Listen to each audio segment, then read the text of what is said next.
26, ele vem num momento onde a gente tem também uma crise entre Afeganistão e Estados Unidos, né? Onde a questão da religião, mais uma vez, entra num sentido de batalha, né? Então, só mais algo que se alinha, né? Nesse sentido. Ao mesmo tempo, eu coloquei essa semana um texto lá do COP26 no grupo, não sei quem tem a oportunidade de ver, né? E quem não teve, eu até acho que seria interessante depois dar uma olhadinha lá numa reflexão que eu fiz, para refletir um pouquinho mais assim, sobre essa questão da gente, né, ficar muito na expectativa de algo acontecer, de um sinal mundial acontecer. Quem puder depois dar uma olhadinha. Outra coisa, João, não sei se vale a pena a gente entrar nesse assunto, mas definir as características dessa Babilônia que está no texto do Grande Conflito, porque muitas pessoas têm colocado de que a Babilônia seria a própria Igreja Adventista. Não sei se tu acha que de repente vale a pena a gente entrar nesse assunto, ou se é algo bem definido por todo mundo. É interessante porque a Igreja Adventista seria acusada de ser Babilônia por dissidentes. Isso já é profetizado. Mas Ellen White falou abundantemente na contramão do que os dissidentes pensam e falam da igreja no sentido acusatório. Ela diz que que a igreja adventista, alguns chamariam a igreja adventista de Babilônia, e que essas pessoas estariam incorrendo em erro. E a igreja adventista não é Babilônia. Muito pelo contrário, ela é a igreja remanescente, e o que temos no horizonte da igreja adventista, na sua trajetória até a volta de Jesus, é uma igreja militante, que chegará um determinado momento que parecerá naufragar, parecerá fraca, mas Deus conduzirá a sua igreja até o porto seguro, porque quem está no leme dessa embarcação que representa a igreja, de acordo com a irmã White, é Jesus. E Satanás atacará essa igreja de todos os lados, de todas as formas. E os maiores inimigos, os mais acirrados inimigos desta igreja serão aqueles que um dia pertenceram a ela. E essas pessoas é quem acusarão, e já tem acusado essa igreja de ser Babilônia, mas isso já está profetizado, não torna a igreja Babilônia, porque a grande Babilônia é um sistema místico, a Babilônia é um sincretismo religioso, onde Satanás ele confunde a mente das pessoas e oferece a essas pessoas um sistema de religião à la carte. Para quem pensa mais voltada para a questão do budismo, ele tem o sistema budista. Para quem pensa no extremo, numa realidade mais radical, ele tem o islamismo, tem os muçulmanos, né? As correntes de ideologia árabe. Para quem gosta de um evangelho mais liberal, aí tem, enfim, pelo ângulo que você observar, as preferências de quem compõe essa grande Babilônia, Satanás sempre tem uma religião apropriada para cada gosto. Agora, quando você para avaliar, e assim, só existem duas igrejas, a grande Babilônia e a igreja de Deus. Essa é a grande realidade. No oposto do complexo da grande Babilônia, existe uma igreja que tem uma mensagem específica, que tem uma missão específica, pregar as 3 mensagens angélicas. O sábado como a base, como pilar doutrinário, em termos de definir o que é o sinal de Deus ou não, está na igreja remanescente. E Satanás, ele odeia essa igreja, de forma que, quando você avalia o cenário religioso hoje, a igreja adventista ela é uma igreja isolada do sistema. Então, existe um sistema para confrontar uma igreja, e esse sistema é chamado de Babilônia. Por isso, essa igreja, a igreja remanescente, ela está longe dessa realidade de ser Babilônia. Então, lembre de sua vez, acuse os seus amigos daquilo que você faz e de eles serem aquilo que você é. Então, Satanás ele faz exatamente isso. Ô, Joelson, Pegando uma ponta no que você falou aqui, no livro do Espírito de Profecia, Igreja Remanescente, diz o seguinte: a mensagem que declara que a Igreja Adventista do sétimo dia é Babilônia e chama o povo de Deus a sair dela não vem de nenhum mensageiro celeste ou nenhum instrumento humano inspirado pelo Espírito de Deus. Entendeu? Ela falou da Exatamente. Essa ideia não vem do Espírito Santo. esse texto que Cláudia acaba de ler, ele é a contrafação de Apocalipse 18, verso 4, porque o chamado para sair da Babilônia, escatologicamente falando, profeticamente falando, é a missão da igreja adventista. Então, é quem está fora da igreja adventista que deve sair de onde está para adentrar a realidade da igreja e militar na causa de Cristo, defender a bandeira ensanguentada de Emanuel. E, curiosamente, alguns dissidentes saem da igreja insatisfeitos com alguma situação, enfim, e criam grupos separatistas e apela para os que estão na igreja remanescente para que saia dessa igreja, alegando que a reforma e reavivamento vai acontecer fora da igreja adventista. Isso é mentira. A reforma e reavivamento acontece dentro da igreja adventista, e esse contexto de reforma e de reavivamento gera sacudidura, e a gente sabe que no processo da sacudidura, quem cai para fora da peneira é o joio, o trigo permanece. Então, assim, nós precisamos orar a Deus para que nos encha do Espírito Santo. Esse encher-se do Espírito Santo implica em sermos o trigo que, durante o processo de sacudidura, por mais que sejamos sacudidos, juntamente com o joio, permaneceremos firmes na plataforma da verdade. Quem vai para fora é o joio. Então, reavivamento fora da igreja adventista não existe. O reavivamento acontece aqui dentro. Obrigada. Eu vou falar por ordem, tá? Primeiro foi o irmão Matusalém, que estava com a mão levantada, depois o irmão Gabriel, depois o irmão Josimar. Então vamos para o irmão Matusalém. Não? O microfone está desligado. Microfone. Agora sim. Meus amigos, boa noite. Que alegria, mais uma vez. Sábado passado, sexta-feira, melhor sábado, né? Eu não estive com vocês porque eu estava no estudo bíblico, mas eu confesso que eu estava, quando eu terminei o estudo, já tinha terminado aqui. Bom, 2 pontos que eu queria... parece até incrédulo o que eu vou falar agora. E até parece soa, mas eu quero trazer esse questionamento, viu, Joelson, para que a gente comece a se perguntar também. Por que, às vezes, Satanás ele insiste tanto nessa luta? Porque, vamos à primeira pergunta. Todas as profecias até hoje aconteceram. Só falta uma. Segunda história. Que tem esse processo do autoclamor, o derramamento do Espírito Santo. Joelson falou em um momento, Cláudia, que muitos que estão lá fora vão voltar. Está incluído também nesse processo de autoclamor. A gente vai ver um acontecimento... Aí teve um outro ponto sobre a questão da acusação. Não estão vendo vocês aqui, nesse exato momento? Muitos serão acusados. Muitos serão acusados. Muitos terão pecados que vocês cometeram de 20, 30 anos atrás, será levantado em praça pública para tentar lhe diminuir, lhe desmoralizar. Aí eu pergunto, por que insistir nessa batalha que já é uma batalha derrotada? Já é uma luta que ele sabe que já foi derrotado. Aí a gente insiste, aí eu volto à questão de ser incrédulo na pergunta. Aonde quer chegar isso tudo? Por que eu estou querendo trazer? Eu estou querendo aquecer o debate aqui entre a gente.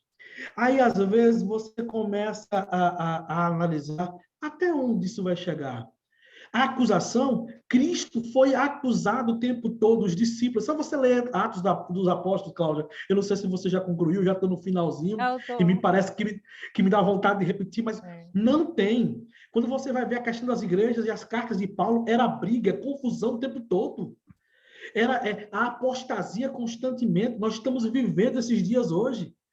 Se a gente começar a olhar para dentro dentro da igreja, a gente está com esse momento o tempo todo. Alguém que desvia por qualquer momento, por qualquer coisa, está desviando. O que é que está acontecendo? Se não é a sacudidura, como falou Joelson. Só que aparentemente parece velada. Parece que o poder não está aqui. Parece que o poder está em outro lado. Já foi profetizado isso também. Muitos lá fora vão sentir que estão no alto poder, que a chuva está caindo do lado lá. E a gente está parecendo que nada está acontecendo. Os cultos mornos, você não sente, você não sente aquela força, sabe, aquela coisa que você, meu Deus do céu, sou eu. Eu disse algo semelhante, eu acho que tem um mês atrás, aqui nessa live.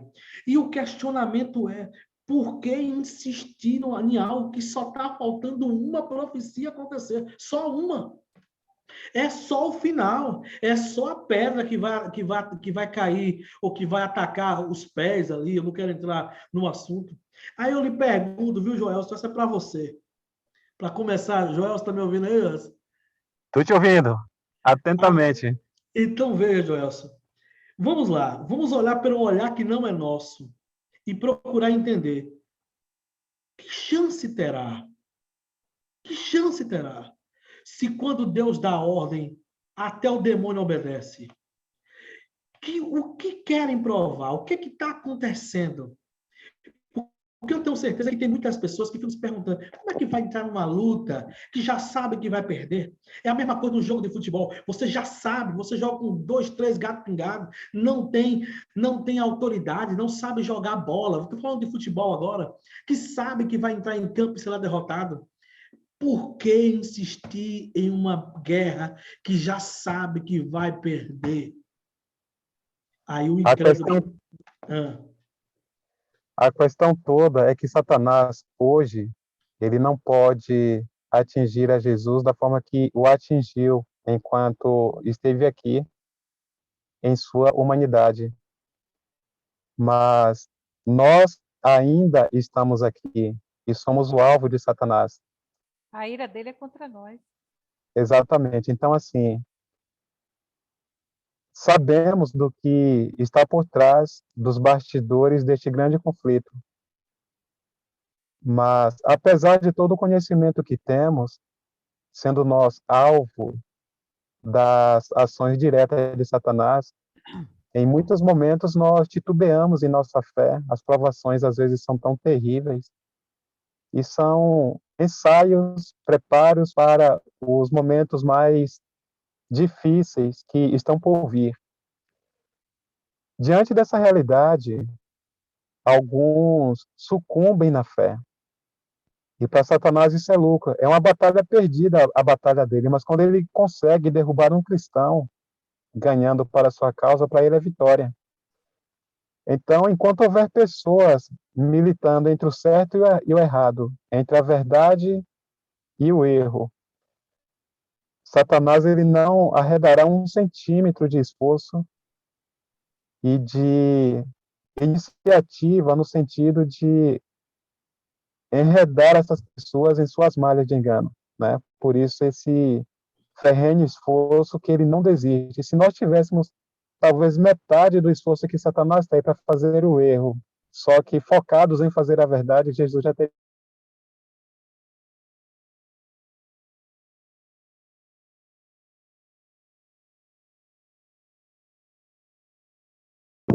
O acusador dos nossos irmãos foi expulso do céu, quando Jesus venceu na cruz.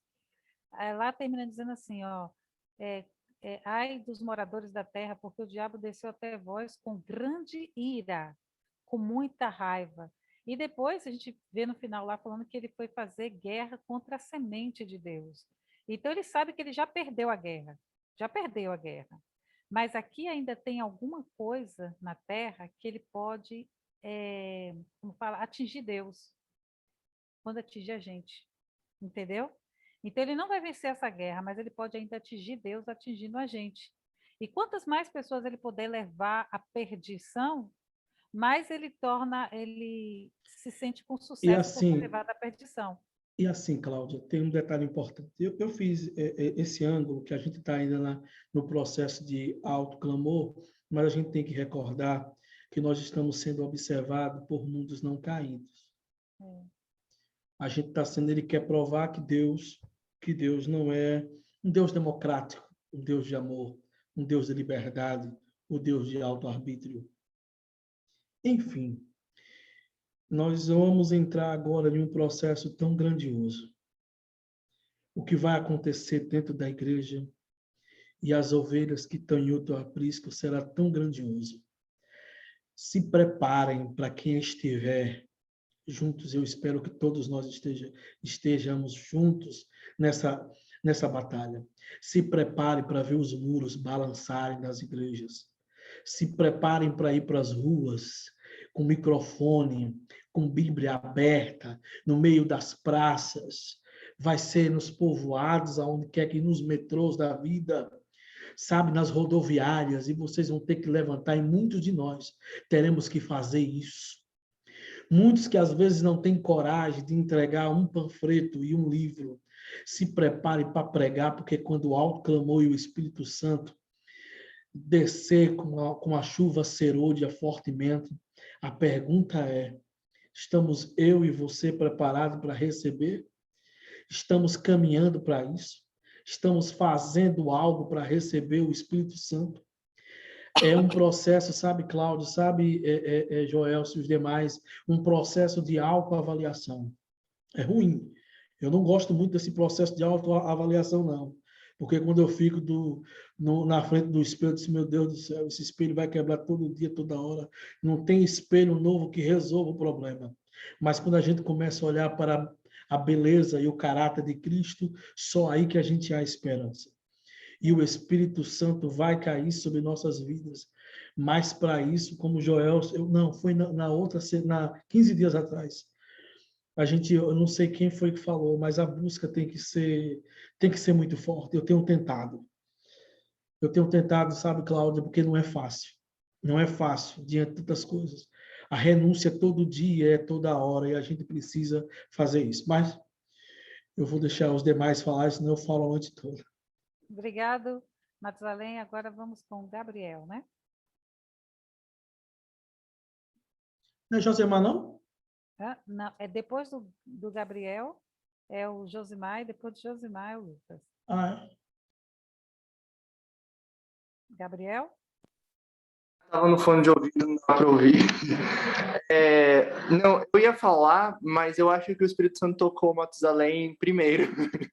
Eu acho que o que eu ia falar antes era exatamente o que ele estava falando, sobre a parte da perseguição.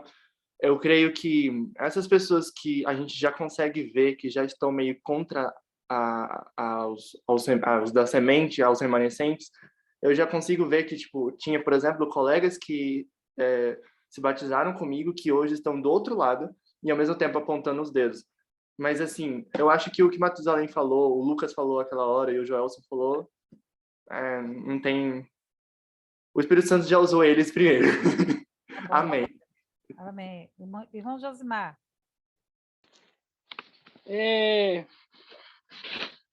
Eu faço, né, as palavras do Gabriel as minhas também, né? Muita coisa que eu ia falar, o Matusalém iluminado aí já falou, né?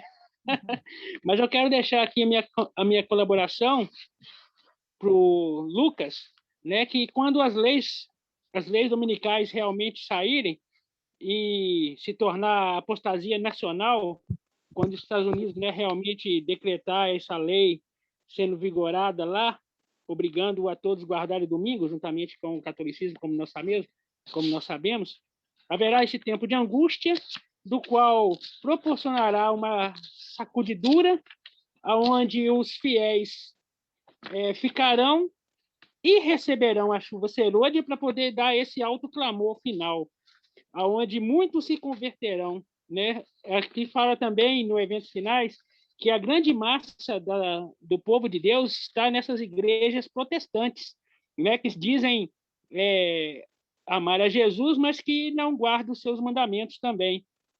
E essa última mensagem de advertência será dada, como disse o Matusalém muito bem, né? Dentro dos ônibus, nos parques, na rua.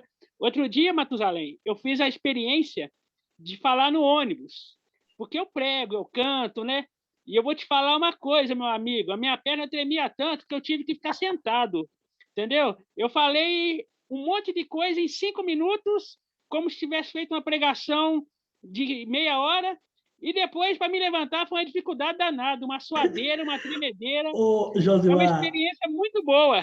E eu ô, até falei com os Josimar, meus amigos o seguinte: você quer ah, realmente saber se você está sendo iluminado, ousado, faz o teste do ônibus, que lá você vai ver que o negócio não é brinquedo, não. Josimar, parabéns, viu, Josimar? Olha, eu nunca fiz isso, não. Ainda não. Mas parabéns, meu amigo. É pouca gente que faz isso. Viu? Desculpa a interrupção e atrapalhar os demais, viu, Cláudio? Me perdoe, por favor. Não. Mas, assim, parabéns, meu irmão. E continue nessa pegada. A primeira vez vai tremer, aí já tremeu as duas, na outra só vai tremer uma, depois não vai tremer nenhuma, daqui a pouco tu tá pregando como ninguém no metrô. A gente vai chamar você o missionário do metrô. Não tem problema não. Amém. Glória a Deus, glória a Deus. Pela ordem, vamos com Lucas agora. Só completando um pouquinho ali o que já foi falado sobre Satanás ter perdido a guerra, né? E mesmo assim lutar, eu acho que ele ainda não, nesse ponto, não desistiu da estratégia inicial, né? Se a gente for ver a batalha no céu, Satanás perdeu. E quando ele perdeu, o que ele fez em seguida? Ele colocou o amor de Deus e a justiça de Deus em xeque, quando ele fez Eva e Adão pecar. Então, esse foi a estratégia para que Deus perdoasse ele e os anjos rebeldes, né? Porque se perdoasse injustamente o homem e a mulher, teria que perdoar também os anjos. E se ele destruísse Adão e Eva, seria condenado como um Deus que não é amor, né? Então, essa foi a estratégia. A mesma estratégia quando colocou justiça e amor em xeque foi na morte de Jesus na cruz, né? Então, naquele momento foi onde ele perdeu toda a simpatia dos anjos. Qualquer anjo que ainda tinha alguma simpatia, que tinha alguma dúvida sobre o caráter de Satanás, foi exposto ali na cruz, né? E eu acho que a mesma questão continua hoje, né? Ele quer buscar a simpatia através de colocar o amor de Deus em xeque novamente. Será que as pessoas foram enganadas, né? Será que elas não têm direito a mais uma chance? E fica aquela questão toda, né?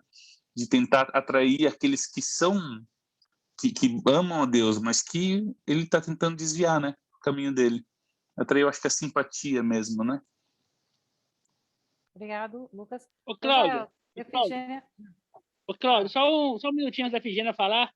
Dentro disso que o Lucas falou, é muito importante a gente lembrar que na ressurreição de Moisés, ele não entendeu. Satanás não sabia do plano da redenção, porque ele não foi convidado a participar. Ele queria participar, mas ele não foi convidado para saber como era.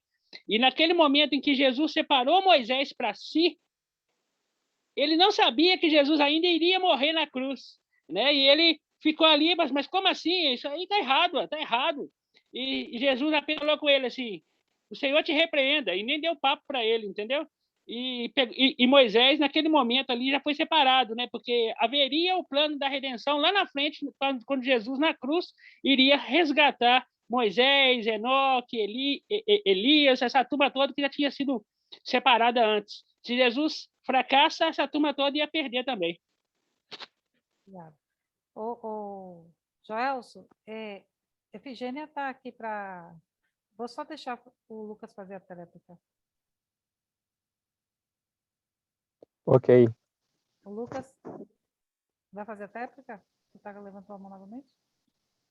Eu levantei? Não, acho que é a mesma. Deixa eu baixar. Tá bom. Baixei. Então, vou passar para a Efigênia e depois eu passo para você, viu, Joelson? Tranquilo. Efigênia? A minha mão está levantada ainda, né? Eu tentei baixar, mas parece que Não. ficou. Abaixou, mas ficou na minha lembrança. Tá, porque já tinha sido explanada a ideia, um reforço que eu ia dar já tinha sido falado aí. Eu não acho necessário mais não, viu? Então tá bom. Vamos para a Joelson, então. Eu localizei o texto referente ao momento. Ô, Joelson, me permita, antes que você fale, me perdoe, só uma pergunta A live ela está sendo transmitida no YouTube ou ela está sendo só fechada? Tá no Eu YouTube. acredito que já está sendo transmitida lá pelo YouTube. Ah, tá bom. Ok. O Lucas me fez uma pergunta sobre textos do Espírito de Profecia que respalde uma afirmação que fiz sobre o decreto dominical como cenário para a plenitude do Espírito Santo. Eu achei o capítulo, é o último convite divino. Quem tiver o grande conflito, seja no formato impresso ou digital, o título do capítulo, o nome do capítulo é O Último Convite Divino. Recomendo que vocês leiam todo o capítulo. Eu não farei isso aqui agora, mas citarei apenas farei a leitura de um parágrafo aqui, para que aqueles que talvez, eventualmente, não possam ler o livro, pelo menos tenham aqui o respaldo no espírito de profecia com relação ao momento apropriado para a chuva serôdia. Agora, antes de citar aqui textos desse capítulo, a irmã White, de fato, fala que ela não tem uma data, em outras palavras, para a descida do Espírito Santo, e de fato não temos, porque nós não sabemos em que momento específico será oficializado o decreto dominical. Nós não temos essa data, assim como também não temos a data para a volta de Jesus. O que temos são indícios, são evidências de que esse momento está próximo, hoje mais que ontem, amanhã mais que hoje. E tendo em vista os eventos, nós não temos como pensar em décadas para o futuro, não sei, fica até arriscado você mensurar tempo para esses momentos. Mas o mundo está tão conturbado hoje que pensar em mais 50 anos, 100 anos para frente, a gente não sabe onde vai parar diante do que já temos de evidência no presente, né? Mas, enfim, embora não tenhamos datas para esses eventos, o que sabemos é que a chuva serôdia está ligada ao evento do decreto dominical. Veja como começa aqui, por exemplo, o capítulo, o último convite divino. Ela começa falando sobre ter visto... Ela cita o Apocalipse, capítulo 18, verso 1, 2 e 4. Vi descer do céu outro anjo que tinha grande poder, e a terra foi iluminada com sua glória. E nós já sabemos que o capítulo 18 está relacionado com a chuva serôdia, né? E clamou fortemente com grande voz, dizendo: caiu, caiu a grande Babilônia e se tornou morada de demônios e coito de todo espírito.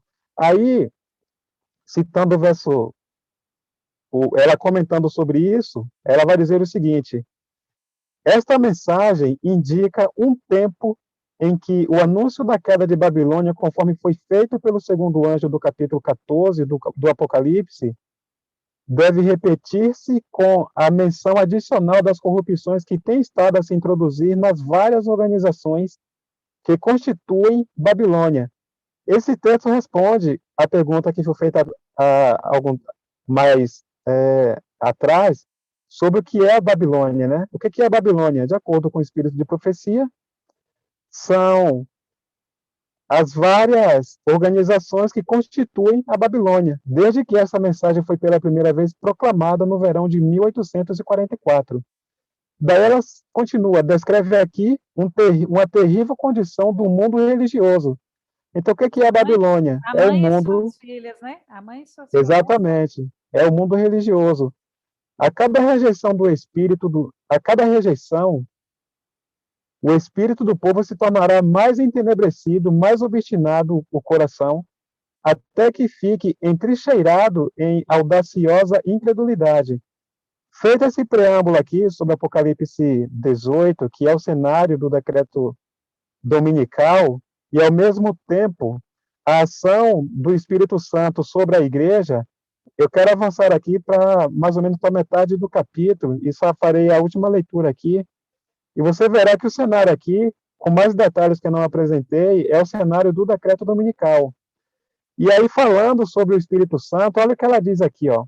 Muitos reformadores, ao iniciarem seu trabalho, decidiram-se a exercer grande prudência ao tocar os pecados da igreja e da nação. Esperavam, pelo exemplo de uma vida cristã pura, fazer voltar o povo às doutrinas da Bíblia. Mas o Espírito de Deus veio sobre eles, assim como viera sobre Elias, impelindo-o a repreender os pecados de um rei ímpio e de um apóstata.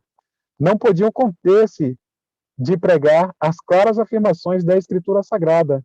Doutrinas que tinham sido relutantes em apresentar, sentiam-se forçados a declarar zelosamente a verdade e o perigo que ameaçava as almas. As palavras que o Senhor lhes dava, eles as falavam, sem temer as consequências, e o povo era constrangido a ouvir a advertência.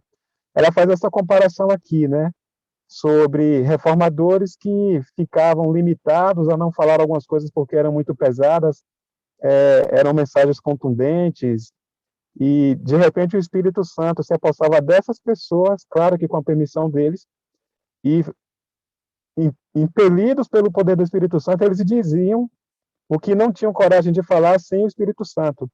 Aí ela usa esse exemplo, e falando da realidade da igreja, nesse cenário aqui de Apocalipse 18, quando a igreja cair e se tornar morada de demônios, ela diz assim, ó, assim será proclamada a mensagem do terceiro anjo, ao chegar o tempo para que ela seja dada com máximo poder.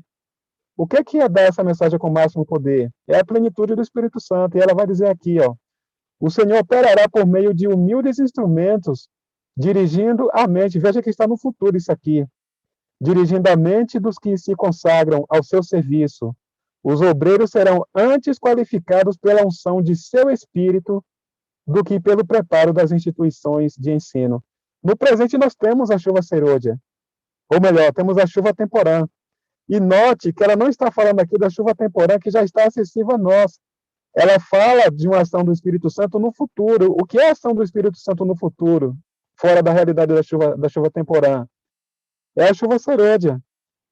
Então veja que ela diz, os obreiros serão antes qualificados pela unção de seu espírito do que pelo preparo das instituições de ensino. Ela fala de uma realidade de ação do Espírito Santo sobre a igreja, sobre os obreiros, que nesse momento ainda não está disponível, mas que será disponibilizado quando chegar o momento, e esse momento ainda não é agora. Então, assim, são os poucos textos que eu tenho aqui para citar, mas vocês podem ler todo o capítulo, e depois a gente pode, quem sabe aí, ter um momento de debate, de conversa, de descoberta também, né, Cláudia, a respeito disso aqui. Eu tenho um textinho aqui pequenininho, ó, em Testemunhos para a Igreja, volume 6, página 401. Diz assim, ó, quando a tormenta da perseguição realmente irromper sobre nós, a mensagem do terceiro anjo se avolumará no alto clamor. Olha o que ela fala. Quando a tormenta da perseguição realmente irromper sobre nós, a mensagem do terceiro anjo se avolumará no alto clamor, e toda a terra se iluminará com a glória do Senhor. Então, ela deixa claro que o momento será quando a tormenta da perseguição realmente se romper contra nós. E isso vai acontecer no período do decreto dominical. Né? Perfeito. Me permita, eu não levantei a mão, mas já que ninguém está levantando, não levantou a mão nesse texto, só para embasar o que Josemar falou, que eu fiquei encantado, e completando o que Joelson falou, uma declaração que me faz me sentir bem agora, de Maranata, o Senhor vem, página 216. Durante a proclamação da mensagem do terceiro anjo, descerá do céu outro anjo, que terá grande autoridade, e a terra se iluminará com sua glória. E o Espírito do Senhor abençoará tão grandiosamente os consagrados instrumentos humanos, que homens Amém. e mulheres e crianças. Não entendi. Falou amém. Tá. Abençoará grandiosamente os consagrados instrumentos humanos, que homens e mulheres e crianças abrirão os lábios em louvor e ações de graça, enchendo a terra com o conhecimento de Deus e com sua insuperável glória, como as águas cobrem o mar. Isso é chuva ceroja, meu amigo. Aí, vocês falando, e por um momento, sabe, eu saí da live e fiquei lendo e meditando isso aqui. Eu não ia falar, porque eu costumo falar muito, sabe, Cláudia? Mas eu achei necessário falar esse texto aqui de Ellen White, que está... eu acho que ele é uma meditação, na verdade. Não, um livro. Maranata, o Senhor Vem, página 206. Não, 216. Muito bem, obrigado. Vou só terminar aqui, porque a gente já está na última página mesmo, praticamente, do nosso estudo, para a gente terminar. Nesse tempo, enquanto a obra da salvação está se encerrando, tribulações virão sobre a terra, e as nações ficarão iradas, embora contidas para não impedir a obra do terceiro anjo. Um pouquinho das taças da ira de Deus já tem tido permissão para cair sobre a terra, e nós temos visto isso ultimamente, né? Sobre a terra e o mar e afetando os elementos da atmosfera. A causa destas condições incomuns estão sendo investigadas, mas inutilmente. Então, nós vimos ali que Satanás ele vai ficar muito furioso, né? Com o povo de Deus, quando o povo de Deus começar a se despertar pelo poder do Espírito Santo. Então, ele vai trazer muitas manifestações ruins, levantar a perseguição contra o povo de Deus. Para despertar o povo, Deus permitirá que um pouco das suas taças da ira de Deus seja derramada sobre a terra para causar uma certa comoção, para despertar também as pessoas que ainda estão dormindo, que não acordaram, para que elas possam enxergar. Gente, isso eu vou falar para vocês. Nós temos visto ultimamente, né, mas Joel, a gente já conversa sobre isso, nós estamos num cenário perfeito. Nós estamos numa pandemia mundial que nunca houve no mundo, entendeu? Que é mundial, um vírus que sobrevive a todo tipo de clima, né? A todo tipo de situação. Para completar, nós estamos tendo catástrofes, como é que fala? Uma atrás da outra. Temos a Europa agora, que foi... uma parte da Europa foi inundada, outra parte da Europa sofrendo em chamas, né? Sem falar da Ásia também, que sofreu inundações e tudo mais. O Oriente Médio em guerras, Talibã e tudo mais, envolvendo lá no Oriente Médio, entendeu? Enquanto aqui no Sul nós temos os Estados Unidos, que está nessa comoção, que fica falando de guerras e rumores de guerras e também sofrendo com questões climáticas, tufões, terremotos e etc. e tudo mais. Essas coisas tudo acontecendo assim simultaneamente. E às vezes a gente fala assim, nossa, como é muito surreal, muito surreal. E ainda a gente vê os rumores que a gente fica vendo em relação à COP26, de uma aclamação pelo Domingo do Clima. O Domingo do Clima, quem assistiu o vídeo do Fala Sério Pastor, viu lá os documentos que ele apresentou, né, do Vatican News, onde já tem uma formação lá na Europa de igrejas ecumênicas, né, que se uniram desde 2020 na formação de um projeto para apresentar agora na COP26, onde eles usaram o domingo, chamado Domingo do Clima, para a diminuição da gás carbono, né? Gás carbono? Sim. Desse negócio de diminuição do gás carbono na atmosfera, e eles vão apresentar esse projeto na COP26, que eles começaram desde o ano passado, como deu certo lá, entendeu? Como conseguiram essa diminuição, eles vão apresentar esse projeto para mostrar o domingo como uma alternativa de tipo assim, lockdown, um lockdown semanal em favor do clima e da atmosfera. Então, assim, diante de todas as situações que nós temos visto, aqui no Brasil, por exemplo, nevou, estamos tendo uma mutação no clima, né? Lugares muito seco, muito quente, incendiando, e outros muito frio. Então, eles estão usando todas essas circunstâncias, vão usar todas essas circunstâncias como álibi para favorecer a questão dominical. E nós estamos vivendo um cenário perfeito. Se isso não despertar essa igreja agora para poder estar clamando pelo derramamento do Espírito Santo, para transformação, regeneração e santificação, eu não sei muito bem o que precisa para acordar. A igreja, a Bíblia fala das 10 virgens, todas estavam dormindo. Até que veio um vigia e gritou: o noivo vem aí, né?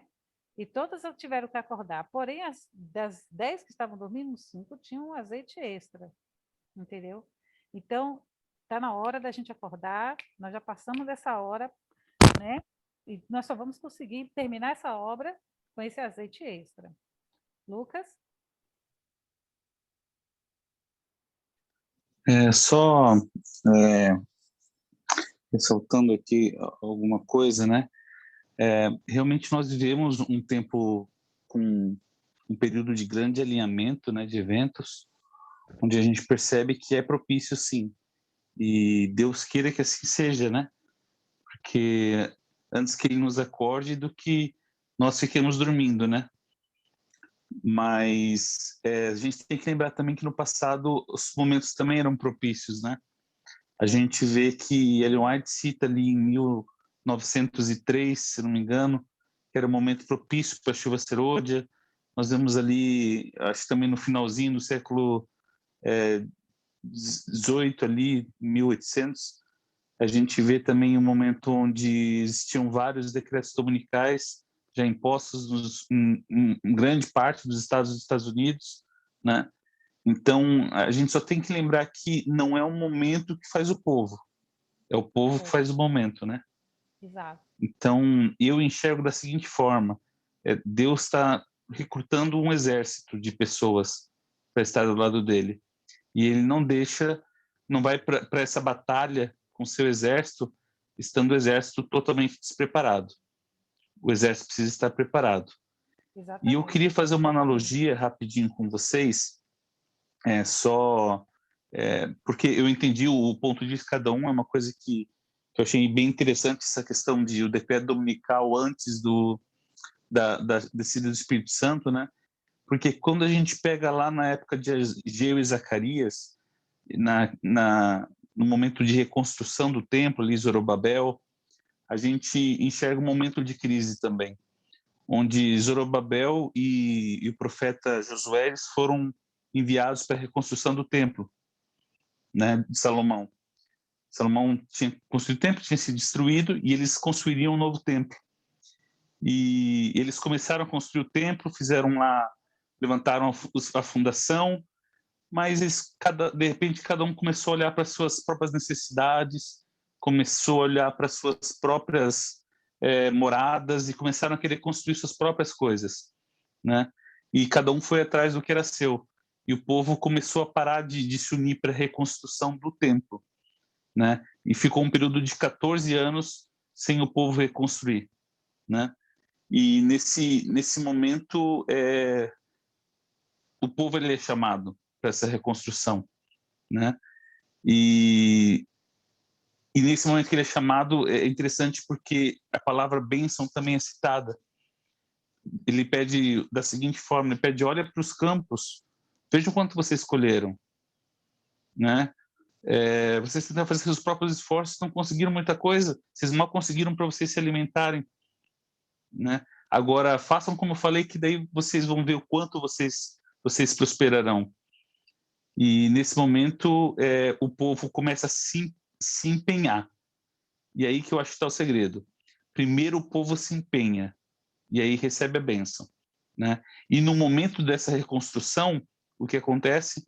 Aí vêm os inimigos e começam a pelejar contra Zorobabel e o povo, onde o povo tem que se defender com uma espátula de pedreiro numa mão e uma espada na outra, né? Então acho interessante essa analogia, porque a gente percebe que nesse ponto a bênção ela vem antes da luta, né? E eu acho só alguma coisa para se pensar, né? Eu entendo, eu vi alguns textos, depois eu quero dar uma estudada um pouco melhor se Mas, o deixa eu Joelson, o falar, pessoal que deixa eu só, comentou puder. Lucas, só fazer uma ressalvazinha aqui antes de você terminar aí. A gente não chegou a dizer que o autoclamor é posterior ao decreto dominical. Tem coisas que podem, nós não temos não podemos falar assim categoricamente. O que a gente pode dizer a você é que tem tanto o autoclamor como a chuva serôdia, e até a sacudidura podem acontecer simultaneamente, entendeu? São coisas que podem acontecer simultaneamente. Uma vai provocando a outra, tá entendendo?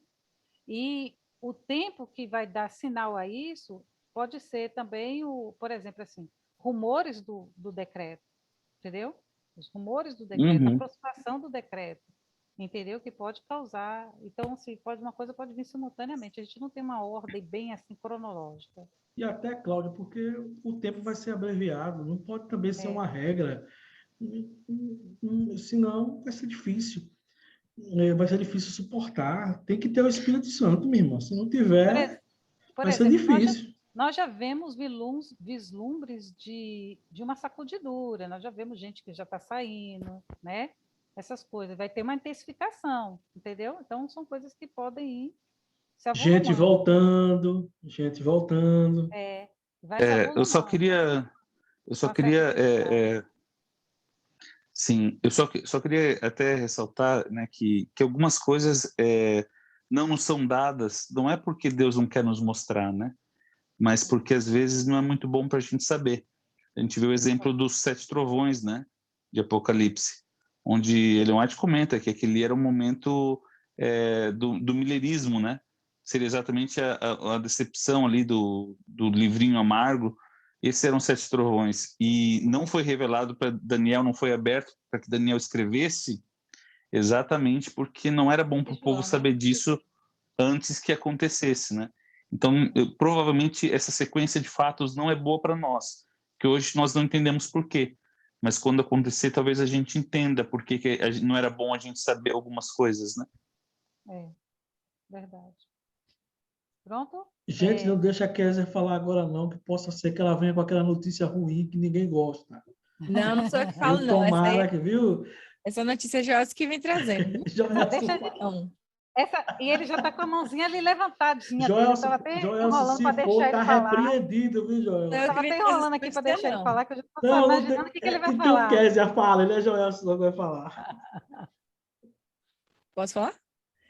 Bom, eu ia falar sobre... Minha mãe comentou aí sobre as 10 virgens, né? E só tem uma pequena coisa que eu...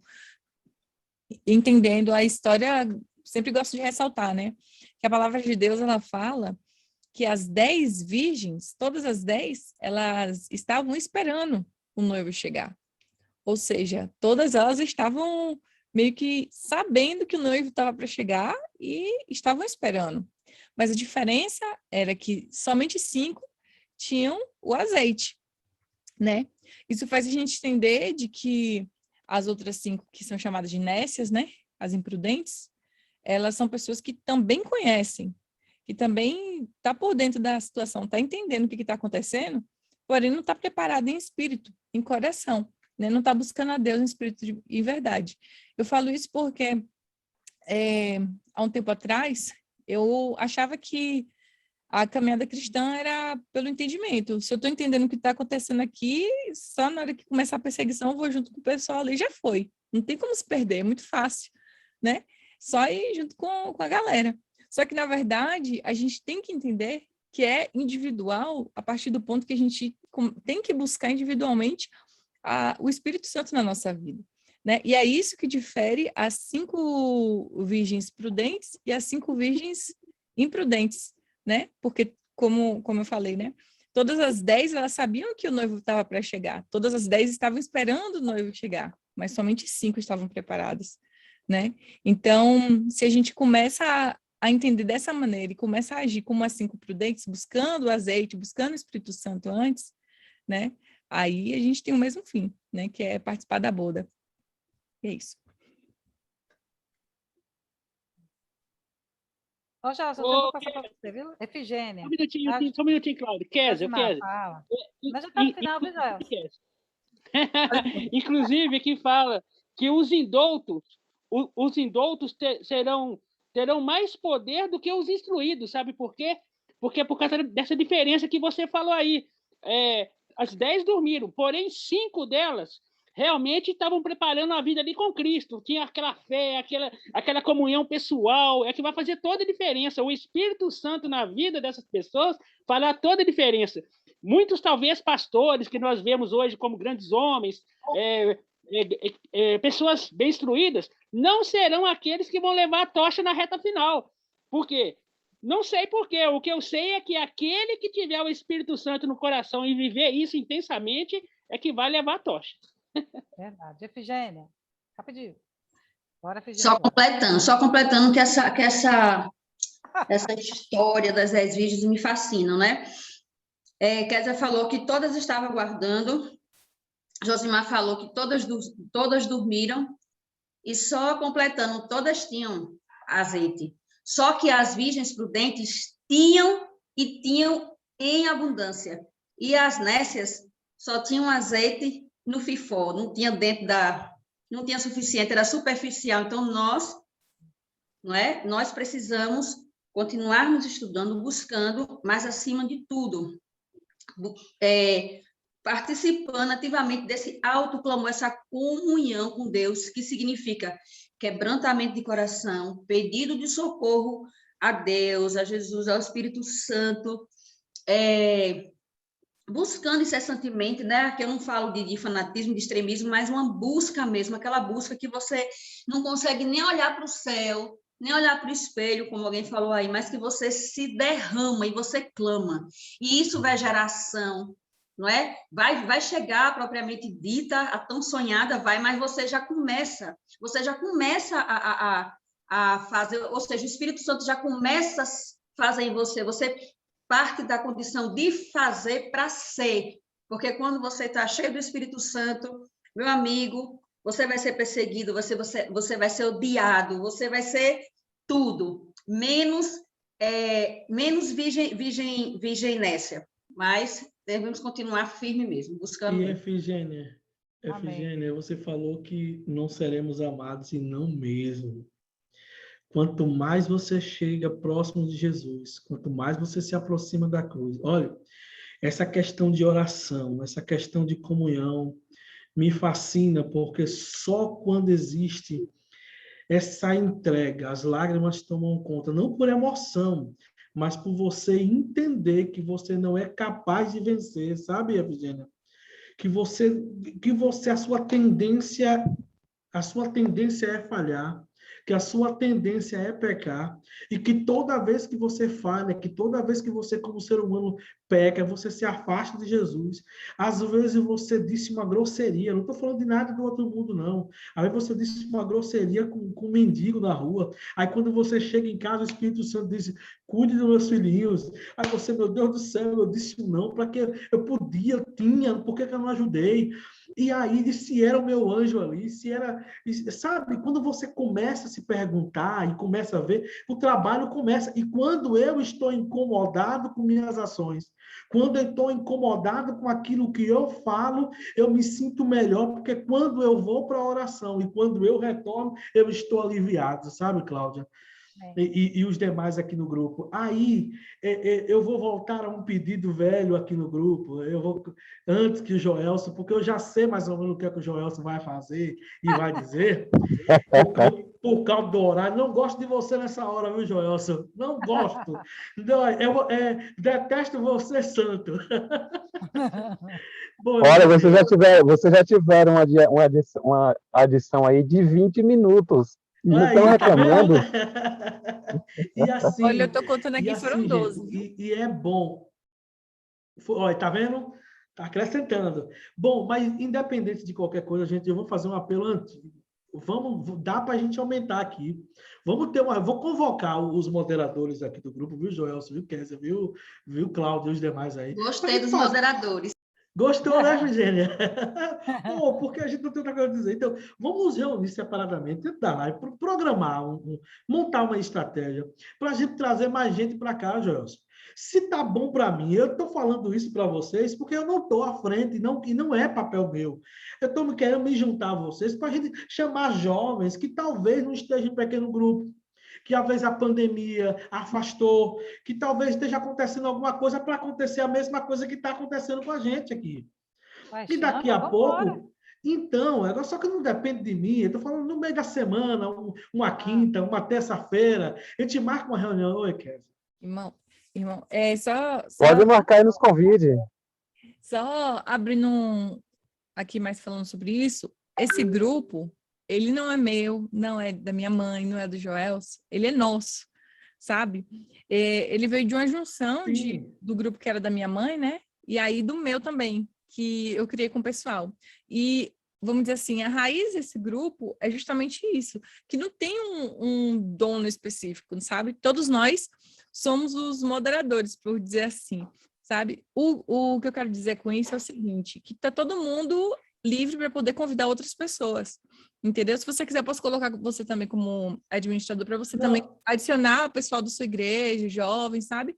E convidar, porque tá livre assim, sabe? Para quem quiser chamar. O que eu tô falando, Não, eu entendi, Kézia, mas eu estou falando assim, porque a gente ia fazer de uma forma mais organizada, a gente montaria uma estratégia, montaria um plano, porque assim, vai chegar, o Efigênia disse que o dono é o Espírito Santo, amém, é verdade, ninguém aqui é dono. Então, assim, a gente poderia marcar uma reunião, sentar na live, para montar uma estratégia nossa, um plano coordenado, entendeu, Joel? Se eu não tô, a gente podia, eu não sei porque está todo mundo com o celular na mão hoje. Tá todo mundo, não importa. Eu fiz uma pesquisa sobre o assunto agora há pouco que o Joel estava falando na live, e fiz então tá todo mundo com o celular na mão. E a gente está hoje com 10 pessoas participando do Zoom aqui. A gente pode ter 50, 60, 100, sabe? Amém. Enfim, mas a gente pode fazer uma articulação. E aí, planejar, por exemplo, a Cláudia não pôde hoje, a Kézia não pôde hoje, e o grupo, sabe, continuar, a gente ficar mais incisivo toda sexta-feira, sabe? É E isso quem que nós sabe queremos. e se tornar o maior PG, ou o grupo, em vez de live, chamar isso aqui de pequeno grupo. Amém, Chamar de amém. pequeno grupo. Daqui a pouco, um pequeno grupo, o Espírito Santo começa a trabalhar e o Mundial. debate. Pequeno grupo virtual, né? Pequeno grupo virtual aí e abarcando Exatamente, fronteiras. Efigênia, exatamente. Bom, era só essa, viu? Aqui já rompe fronteira, né? Que aqui já tem gente de tudo quanto é lugar aqui com a gente. Verdade, verdade. Bom, E a gente começar. eu gostei muito da sua ideia, é uma coisa da gente se pensar, para a gente sentar e a gente programar. Deixa eu falar uma coisa aqui. Antes de passar para Joelso, porque eu já sei qual é a finalidade de Joelso, eu vi uma pessoa com a mãozinha aqui levantada, acho que foi o Lucas. Ainda quer falar, Lucas? Não, eu fiquei um pouco constrangido, porque sempre que eu falo, o Joelso vai falar depois de mim. Então, eu vou falar depois do Joelso. Não, mas se você for falar depois de Joelso, vai finalizar. Joelso é uma... Não, rapaz. Dessa vez é melhor você falar primeiro, Lucas. Eu já sei o que Não, Joelso vai falar. Ô, Lucas, ninguém vai dar palavra para o Joelso. Ô, Lucas, só um minutinho. Se eu sumir aqui, Vocês pessoal, se são... eu sumir aqui, é porque na minha bateria só tem 10% de bateria, viu? Se eu sumir é porque eu caí fora. Viu? Já fica o meu boa noite para não. todos, se eu sumir. Boa noite. Lucas, você quer falar? Não, né? Não, só ia comentar duas coisinhas.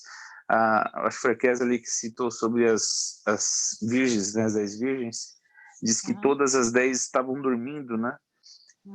Mas 5 delas tinham o Espírito Santo. E é interessante que Ellen White, no tempo dela, ela comentava que, se não me engano, ela comentava que nem 2 pessoas a cada 20 estavam preparadas para os tempos finais, né? Isso dentro da igreja. E 2 a cada 20 é bem pouco, né? Acho que é 10%. Mas ela também comenta que, se não me engano, quando a maioria da igreja realmente se dedicar, né? Se converter de coração, mudar o coração, né? A gente tem, então, a bênção sobre o povo. E a gente observa que, quando ela fala a maioria, é exatamente 50% mais 1, né? E a gente vê na história das virgens dormentes, exatamente 50%, né? 5 eram nécias e 5 eram prudentes, né? Só esse comparativo. Obrigado, Lucas. Eu acho que o Gelson baixou a mão aí. Antes de passar aqui para o Gelson, eu quero falar uma coisa para vocês. Quando a gente estava falando que a gente estava vivendo um cenário perfeito, eu não sei se vocês assistiram o vídeo do pastor Ted Wilson, presidente dos Estados Unidos, que ele teve na Ásia, e eles estão com um projeto muito grande lá nos Estados Unidos, onde eles vão fazer agora o lançamento do Grande Conflito. E vão lançar e vão distribuir em massa esse livro lá nos Estados Unidos, e tem um projeto para lançar, para ser distribuído no mundo inteiro. Ellen White falou que esse livro deveria ser um dos livros lançados no tempo final, para todas as pessoas. E, oxalá, queira Deus, que nós estejamos agora na derradeira, última fase da história da Terra, né? Glória a Deus. Que o povo não retarde novamente como retardou lá no deserto, né? E que possamos agora vir pelo poder do Espírito Santo para clamar e falar todas as verdades que o Senhor colocar na nossa boca para falar. E agora eu dou a palavra ao Amém. nosso querido irmão Joelson. É dada a oportunidade. Finalmente, Joelson. A gente te tirou aí do... Joelson, mas se você não... Joelson dormiu de braço levantado, hein? Joelson, mas se você não quiser falar, a gente toca, a gente muda de assunto aqui. Ô, Joelson, E a gente continua. Mas meia hora. Olha, hoje vamos quebrar as tá? até 10. Não pode passar das 10. Joelson? Gente, eu acho que o Joelson dormiu mesmo. Tá explicado porque que o Joelson quer que termine cedo. É porque ele dorme. Deu 9h20, ele tá dormindo já. Joelson! Alguém sacode Joelson aí, por favor? Eu acho que ele... Será que não vai aparecer, gente? Gente, o que aconteceu com o Joelson? Vou até baixar a mão dele aqui para não... Joelson! Acho que ele dormiu com a mão levantada assim. Joelson? Caiu. Acho que saiu aí, ó. Bom, gente, se Joelson vai dar a finalidade, eu finalizo, então. Ah, ele voltou aqui. Joelson! A mão dele saiu agora. Eu que baixei. Ah, ele voltou. Joelson? E... Ele voltou. Estão me ouvindo agora? Ah, sim, estamos ouvindo. Pois eu não sei. Fala a verdade, você caiu no sono aí. Eu não sei porque vocês estão pegando tanto no meu pé hoje. Mas, enfim, gente, tá muito gostoso o nosso tema, mas a gente precisa finalizar, né? Novidade. Mas antes de finalizar, eu só queria citar um texto, eu nem sei se eu vou conseguir aqui, que saiu do Espírito de Profecia, eu acho que eu não vou conseguir. Aliás, está aqui. Saiu aonde? Não. Não, saiu da tela que eu tinha selecionado aqui. É do slide? Do slide? Não, saiu. Não tinha saído da tela que eu tinha selecionado aqui. Ah, tá bom. Beleza. Ellen, é só um complemento do que Josimar tinha falado mais cedo, ao ele comentar sobre a fala da Kézia quanto às 10 virgens. E aí ele citou que a pregação do evangelho não virá de capacidade de quem tem diploma, coisa do tipo, preparo teológico.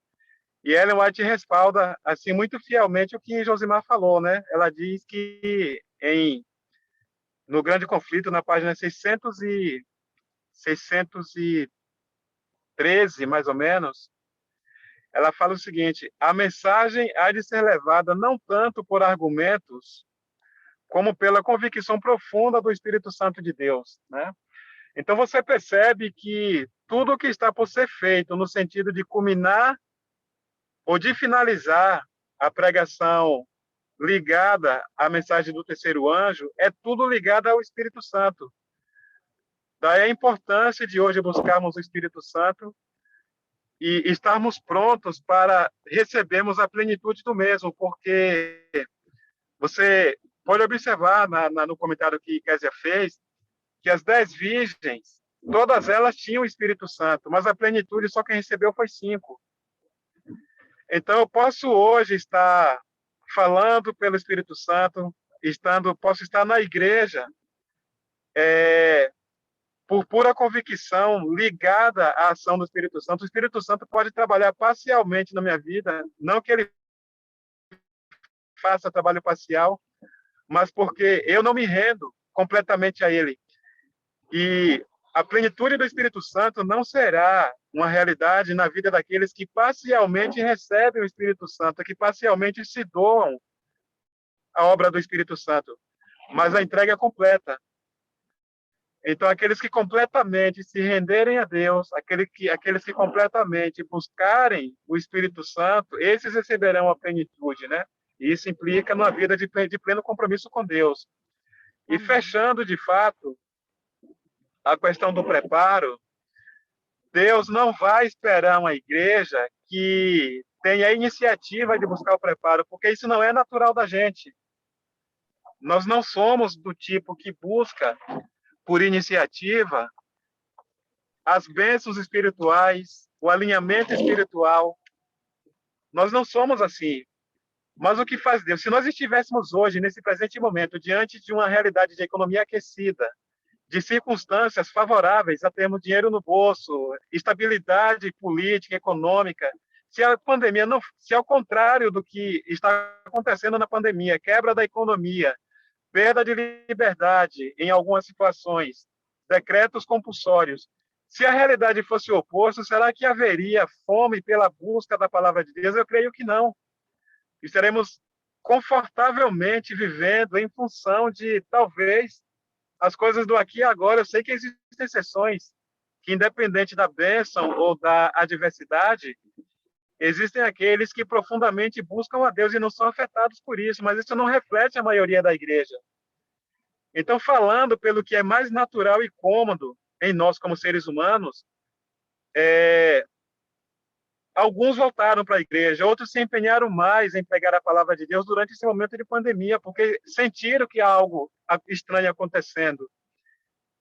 E Deus, ele, de fato, permite que situações adversas aconteçam para nos preparar, para nos estimular diante de uma realidade de desconforto com o que está acontecendo no aqui e agora, para sonharmos mais com o céu, porque quando os horizontes nos apresentam uma realidade de segurança, a tendência é trabalharmos em função das coisas do presente século.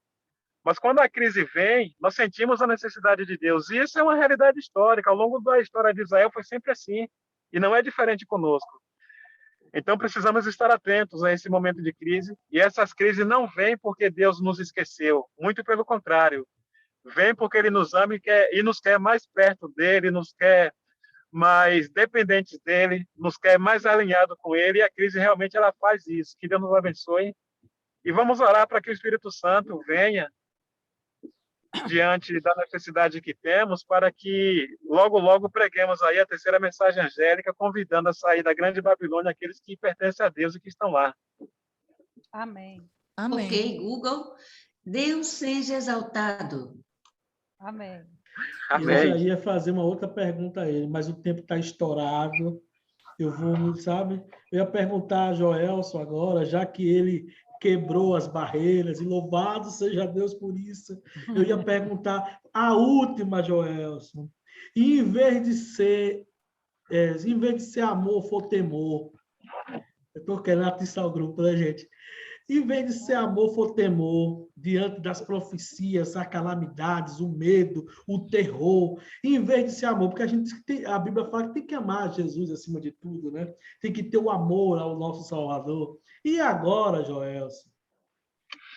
Olha, esse despertamento diante das crises, vamos colocar uma situação mais próxima de nós, né? Essa questão do coronavírus, por exemplo. O verdadeiro despertamento, ele não vem do temor, mas vem da percepção de que, principalmente para quem estuda as profecias, por isso é importante o estudo da profecia. O que esse cenário me diz? A COP26, o que me diz?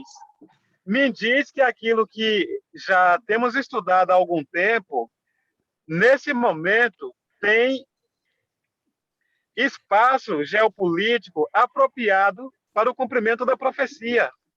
Então, não é o medo que me leva hoje a me consagrar mais a Deus. O que me leva a estar mais consagrado a Deus é saber que aquilo que antes era só uma projeção profética, nesse momento começa a se desenhar de uma forma mais, eu diria até que literal. Você quase apalpa o cumprimento da profecia hoje. Então, isso nos fortalece, nos dá mais esperança em saber que não está tão longe aquilo que temos esperado há muito tempo. Nos aquece, né? Então, é o amor que, em algum momento, pareceu meio que desmotivado, não importa o quanto eu faça, está longe de acontecer, por mais que eu ore, não está acontecendo. Nesse momento, nós não temos espaço para essa falta de esperança, de perspectiva do que vai acontecer ou não no contexto da profecia. Já está acontecendo. Então, é Deus falando, filho, aquilo que você tanto esperava, olha, leia os sinais dos tempos, veja o que está acontecendo, olhe um pouco à sua volta, veja que eu já estou voltando. Então, assim, não é o medo, é uma intensificação do amor por saber que Deus está muito preocupado em nos dar as evidências. Ele está dizendo, eu estou voltando, ouço o tocar das trombetas dos anjos, ouço o cheiro da minha volta, ouço a minha voz de convite aparecendo nos céus. E é basicamente essa leitura que a gente consegue fazer quando alinhados com a profecia, né? Desculpa interromper, só queria acrescentar uma última coisa. Foi falado sobre amor e temor, né? Uma vez eu me coloquei nessa encruzilhada, né? Afinal, como é possível ter medo de um Deus que é amor, né? E eu coloquei assim na minha cabeça, é possível um marido ter medo da sua própria mulher, a quem ele ama e quem ama ele? E eu pensei assim, não, o marido não tem como ter medo da mulher, mas ele pode ter medo de perder a mulher ou de se afastar da mulher. E é esse o temor que Deus espera de nós. Ele não espera que nós tenhamos medo de quem ele é, mas medo de estar longe dele. Exatamente. O medo, ele é uma contrapartida também. Existem pessoas que olham o cenário de crise, o cenário de conturbações sociais, rumores de guerra, e ficam amedrontadas de fato diante dessa situação, né? Mas esse não é o sentimento que causa um relacionamento saudável com Deus. Entretanto, Deus ele consegue, dependendo do acesso que a pessoa dê para Deus trabalhar, ele transforma esse sentimento de temor, de medo, esse medo patológico, em algo saudável, porque Deus é o Deus das transformações e o Deus do milagre, né? E cada um responde de forma diferente diante da mesma situação. Mas, de certa forma, o medo ele nos põe limites, né? Para não sermos tão ousados diante daquilo que, de repente, a gente pode exagerar e extrapolar nos pontos. Mas o certo é entregarmos o que temos de sentimento, o que temos de perspectiva, se é insegurança, se é segurança, se é medo, se é amor. O certo é entregarmos tudo isso nas mãos de Deus, né? Porque Paulo, afinal de contas, disse, tudo posso naquele que me fortalece, né? Então é isso aí, gente. Posso Por propor? hoje encerramos aqui. Encerrado, mas quero fazer só mais uma proposta. Vai. Que tal a gente ter 2 lives por semana? Oh, já que não pode, a gente é sábado, e aí tem os horários, tem aquela coisa toda, entendeu? E aí, eu não sei qual é a disponibilidade de todos, pelo menos eu não sei. À noite, gente. É o tempo de pandemia, a gente tem que estar em constante oração. Eu proponho, né? Vai que cole. Esperar isso, ver. Vamos analisar. Bom, o assunto do autoclamor encerrou aqui. É óbvio que a gente não conseguiu estudar todo o assunto com a sua abrangência, que ele tem uma abrangência muito maior, embora a gente já passou três sexta-feiras aqui estudando só sobre o autoclamor, né? Mas a gente não conseguiu terminar todo, não conseguiu abranger todo. Mas o importante é que a gente entendeu a parte mais principal. A parte principal é que a gente, para estar junto, para estar nessa obra do autoclamor, a gente vai precisar do Espírito Santo, do derramamento da chuva serôdia. E é hoje que a gente começa a clamar, a gente deveria clamar, foi ontem, né? A gente deveria estar começando a clamar por ele desde ontem. Porque só ele vai nos habilitar a estarmos de pé e a suportar tudo que vai vir para frente e ainda estar ali dando o sonido certo para a trombeta, né? Falando certo. Então, que o Senhor nos abençoe a cada um de nós. Vamos fazer uma oração agora. E depois que a gente terminar a oração, como sempre, ficar aqui paradinhos para o print de queda, tá bom?